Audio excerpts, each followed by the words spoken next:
Jusqu'à très récemment, la grande majorité des batailles livrées contre les Nécrons avaient lieu sur des planètes et se limitaient à de petits engagements. De temps en temps, des rapports signalaient d'étranges vaisseaux aux confins des systèmes récemment découverts. Ils semblaient abandonnés à première vue, mais devenaient actifs en cas d'approche. Le plus souvent, il ne restait du navire impérial qui avait établi le contact que des débris. Les seuls indices quant à la nature de l'ennemi furent des messages de détresse mentionnant des vaisseaux Xénos employant des armes de destruction massive. Lorsque ces incidents firent l'objet d'une enquête, aucune information d'intérêt sur leur nature ou leur origine ne put être trouvée. Tout ceci changea en 666 du millénaire 40, lorsque le premier enregistrement d'une moisson Nécron fut effectué à l'extrême est du système Yuctan. Bien que faiblement habité, le système possédait un dépôt de la marine impériale. Au moment de l'attaque, un petit escadron constitué du croiseur de classe Dauntless Farsight et d'une demi-douzaine d'escorteurs était au mouillage. L'escadron Farsight effectuait une patrouille de longue distance et visitait Yuctan pour ravitailler lorsqu'il reçut un message de détresse d'une colonie sur Mérida.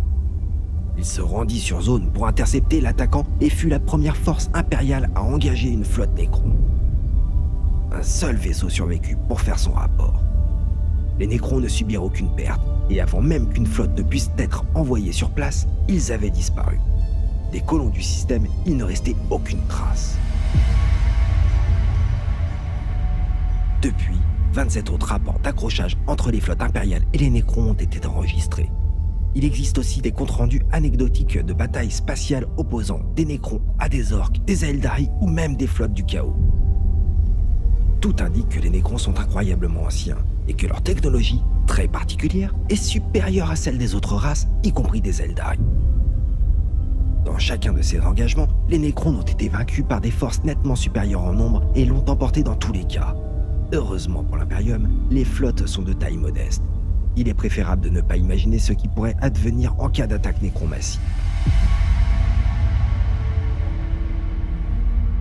Bien plus inquiétant encore, les rencontres avec les Nécrons ont lieu partout dans la galaxie, sans qu'un seul schéma ne puisse permettre de prévoir la prochaine attaque. La fréquence de celle-ci semble être en augmentation, sans que l'on sache comment ou pourquoi. Ce qui est certain, c'est que ces raids ont pour objectif de capturer des citoyens impériaux. Le funeste destin qui attend ces prisonniers reste mystérieux.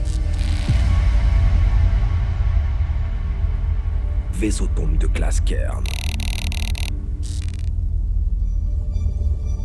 Les vaisseaux tombes sont les plus grands vaisseaux Nécrons rencontrés à ce jour par l'Imperium.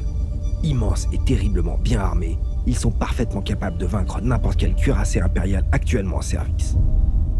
Heureusement pour les ennemis des Nécrons, les vaisseaux tombes ne sont pas toujours présents dans une flotte, et ils n'ont jusque-là été aperçus qu'à 7 reprises. À chaque fois, ils faisaient partie d'une flotte de taille importante, et pour l'instant, aucun vaisseau tombe n'a été vu sans au moins 3 vaisseaux moissonneurs de classe Sith.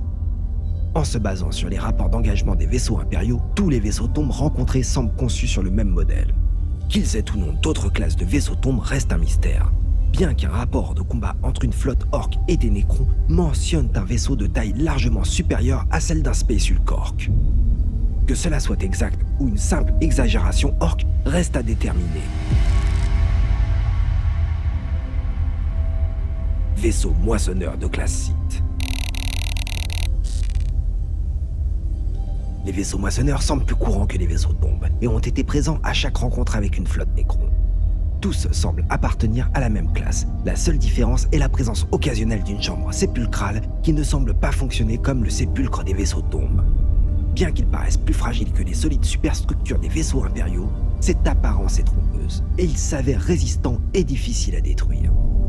Jusqu'à présent, en 3 occasions seulement, des navires impériaux sont parvenus à abattre un vaisseau moissonneur et dans chacun des cas, il aura fallu la puissance combinée de plusieurs croiseurs pour y parvenir.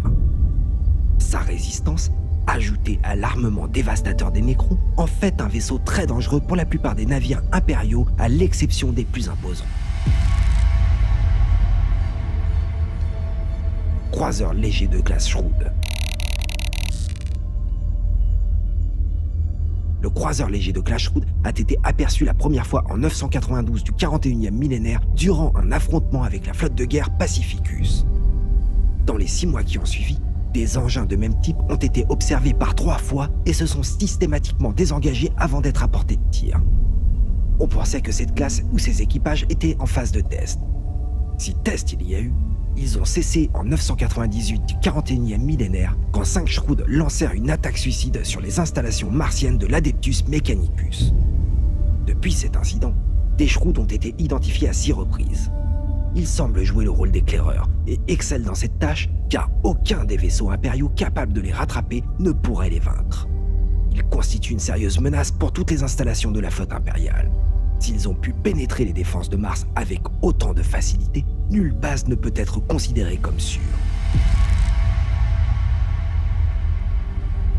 Raider de classe Jackal. Les flottes Necrons ont toujours compté un grand nombre de petits vaisseaux de taille équivalente aux écorcheurs impériaux. Bien qu'il y ait eu 2 offensives durant lesquelles ces vaisseaux ont agi seuls, cela reste exceptionnel et il semble qu'ils soient le plus souvent contrôlés par des vaisseaux tombes ou des vaisseaux moissonneurs de la flotte. Le Jackal constitue la plus grande des 2 classes d'écorcheurs rencontrées à ce jour et a été présent dans toutes les flottes engagées par des forces impériales.